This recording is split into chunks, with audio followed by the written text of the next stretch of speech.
தாண்டி சமமானவர்கள் என்பது எனக்கு தெரியும். அதற்காகத்தான் வருடத்திற்கு 2 முறை நான் உங்களை சந்தித்து இந்த மளிகை சாமான்கள் மற்றும் இனிப்பு வகையெல்லாம் கொடுத்து வருகின்றேன். அதனால் உங்களுக்கு நான் கொடுப்பதிலே மிக்க மகிழ்ச்சி அடைகின்றேன். நீங்கள் எல்லாம் குருமும் சொல்கின்றேன். உட்புல் பணியில் ஈடுபடுவர்கள் தெய்வத்திற்கு சமமானவர்கள் என்று கூறிக்கொள்கிறேன். என் மகிழ்ச்சி தெரிவித்துக் கொள்கின்றேன். எல்லோரும் வரிசையாக ஆதார் கார்டு படி ஒன்றன் பின் ஒன்றாக பெற்றுக்கொள்ளும்படி கேட்டுக்கொள்கின்றேன்.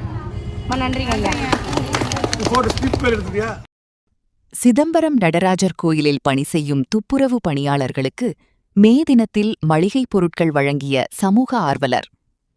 சிதம்பரம் மே தினத்தை முன்னிட்டு சிதம்பரம் நடராஜர் கோவிலில் பணிபுரியும் 40 குடும்ப துப்புரவு பணியாளர்களுக்கு தலா 1000 ரூபாய் மதிப்பிலான மளிகைப் பொருட்கள் வழங்கப்பட்டன.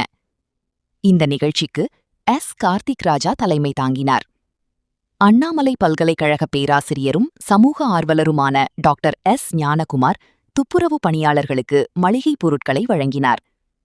அப்போது அவர் பேசுகையில், துப்புரவு பணியாளர்கள் பாதுகாப்பு உபகரணங்களை பயன்படுத்தி பாதுகாப்புடன் பணிகளை மேற்கொள்ள வேண்டும் என்று கேட்டுக்கொண்டார். மே தினத்தன்று தேர்தல் விதிமுறைகள் அமலில் இருந்ததால் அன்றைய தினம் பொருட்கள் வழங்க முடியவில்லை. தற்போது தேர்தல் விதிமுறைகள் தளர்த்தப்பட்டதைத் தொடர்ந்து இன்று மளிகைப் பொருட்கள் வழங்கப்பட்டதாக நிகழ்ச்சி ஏற்பாட்டாளர்கள் தெரிவித்தனர்.